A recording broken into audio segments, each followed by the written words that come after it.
Assalamualaikum warahmatullahi wabarakatuh. Kita lanjutkan lagi kajian kita yang ini berjudul Mengapa Hadjrat Mirza Ghulam Ahmad tidak populer sebagai tokoh pembaharuan. Ini adalah sebuah kajian yang diuraikan oleh Mulyono. Saudara-saudara para pemirsa Kereweng Aji yang berbahagia, Assalamualaikum warahmatullahi wabarakatuh. Bismillahirrahmanirrahim. Seperti halnya Syir Sayyid Ahmad Khan, Hadjrat Mirza Ghulam Ahmad tidak mengambil sikap bermusuhan dengan pihak Inggris.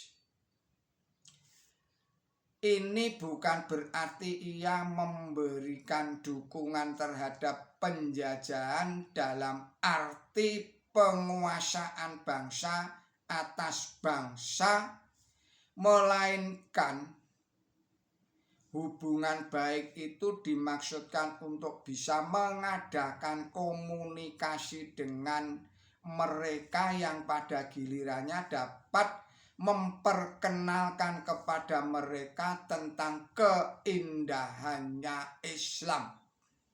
Saya ulangi lagi, seperti halnya Syir Sayyid Ahmad Khan, Hadjrat Mirza Ghulam Ahmad juga tidak mengambil sikap bermusuhan dengan pihak Inggris. Ini bukan berarti ia memberikan dukungan terhadap penjajahan dalam arti penguasaan bangsa atas bangsa, melainkan hubungan baik itu dimaksudkan untuk bisa mengadakan komunikasi dengan mereka yang pada gilirannya dapat memperkenalkan kepada mereka tentang keindahannya agama Islam. Sayangnya oleh umat Islam di kemudian hari diartikan lain. Ia dituduh sebagai anteknya Inggris, dituduh sebagai penjilatnya Inggris, dan sebagainya. Mereka tidak melihat kenyataan tentang perubahan pandangan orang-orang Inggris terhadap agama Islam. Sehingga hari ini dakwah Islam di Inggris sudah dibuka ketika Inggris masih berada dan menjajah India.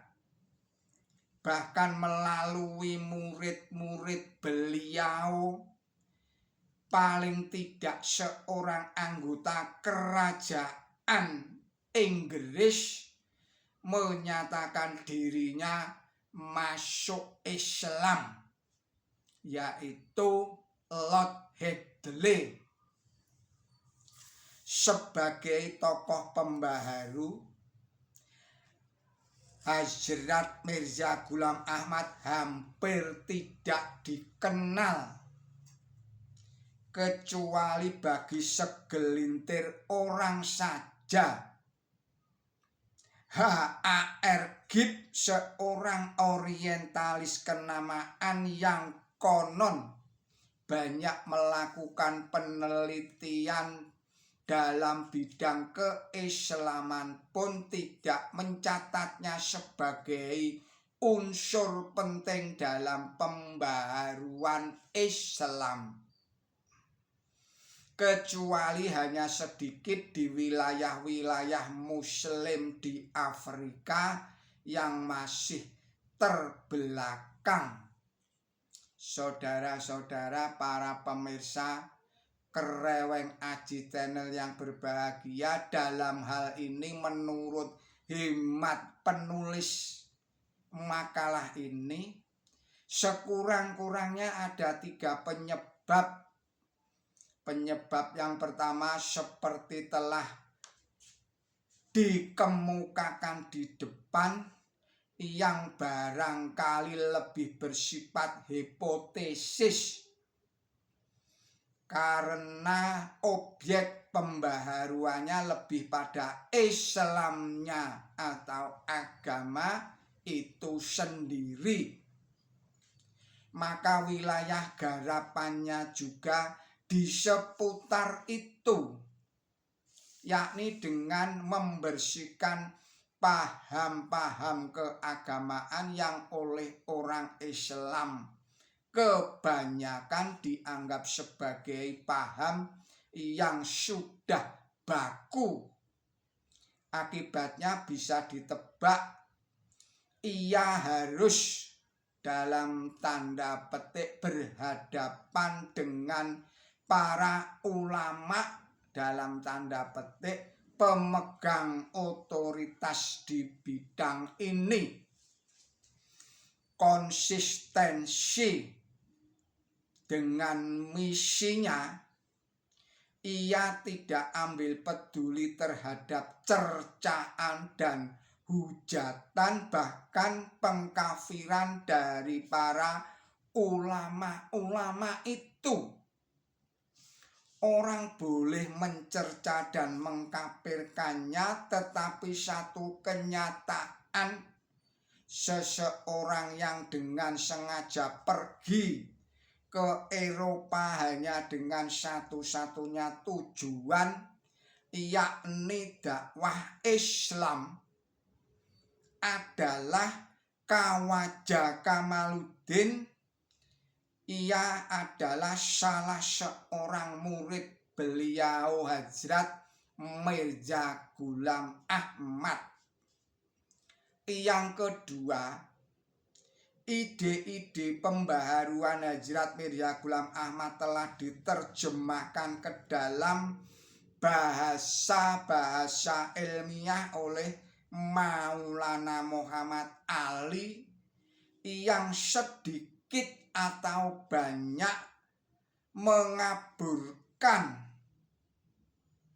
peran Hazrat Mirza Ghulam Ahmad sendiri. Tetapi kalau kita baca kata pengantar dari tafsir Quran Suci karya Maulana Muhammad Ali, jelas tampak bahwa dia tidak berdiri pada sisi yang berbeda dengan Hazrat Mirza Ghulam Ahmad, guru beliau. Bahwa untuk menguatkan argumentasinya, Maulana Muhammad Ali banyak merujuk pada pendapat para ulama besar.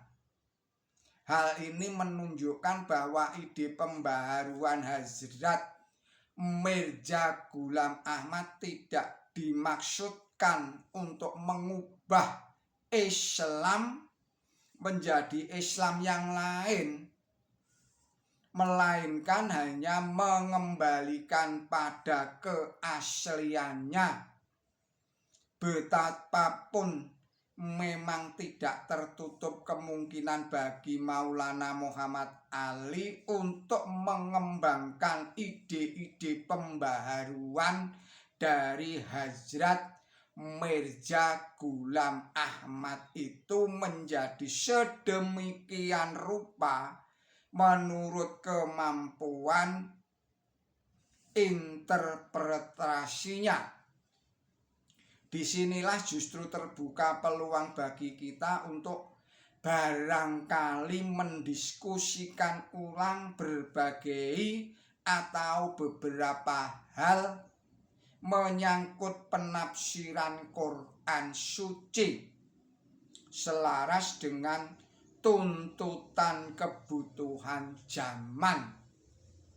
Yang ketiga, perpecahan intern di dalam Ahmadiyah sendiri pada tahun 1914 menjadi dua golongan yang kemudian melahirkan apa yang disebut sebagai Ahmadiyah Qadian yang populer dengan sebutan Qadiani, dan yang satunya lagi adalah sebagai Ahmadiyah Lahore, juga menjadi faktor penting di dalam saya ulangi lagi, juga menjadi faktor penting dalam menenggelamkan dalam tanda petik Hazrat Mirza Ghulam Ahmad sebagai tokoh pembaharu. Tampaknya pihak Ahmadiyah Qadian lebih mementingkan eksistensi ketimbang esensi. Dugaan ini dikuatkan oleh adanya kenyataan bahwa pihak Qadiani boleh dikatakan selalu mengintrodusir klaim dalam kurung baca pengakuan Hazrat Mirza Ghulam Ahmad baik sebagai mujaddid maupun yang lain-lain, dan belakangan ini dalam tanda petik klaim kenabiannya yang lebih menonjol. Sayangnya pihak Ahmadiyah Lahore pun terpancing oleh apa yang dilakukan pihak Ahmadiyah Qadian atau Qadiani itu dengan mengemukakan bantahan-bantahan sedemikian rupa tentang pengakuan sebagai nabi. Misalnya pihak Ahmadiyah Lahore menolak keras pengakuan itu dengan berbagai argumentasi yang secara tidak langsung memang membenarkan pengakuan itu dengan istilah-istilah buruzi nabi, zili nabi, dan sebagainya. Menurut hemat saya sebagai penulis risalah ini, bahwa Hazrat Mirza Ghulam Ahmad pernah mengaku nabi agaknya tidak bisa dipungkiri. Persoalannya adalah bahwa kata nabi yang dimaksud oleh Hazrat Mirza Ghulam Ahmad bukanlah kata nabi seperti yang dipahami oleh kebanyakan umat Islam. Dalam hal ini antara Hazrat Mirza Ghulam Ahmad dan umat Islam kebanyakan mempunyai frame yang berbeda. Itulah makanya Hazrat Mirza Ghulam Ahmad bersedia meralat, saya ulangi lagi, meralat pengakuannya itu dengan kata muqaddad. Wallahu alam. Demikianlah kajian kita kali ini. Mohon maaf atas segala kesalahan dan kekilapan saya di dalam menyampaikan makalah ini. Billahi taufik wal hidayah. Wassalamualaikum warahmatullahi wabarakatuh.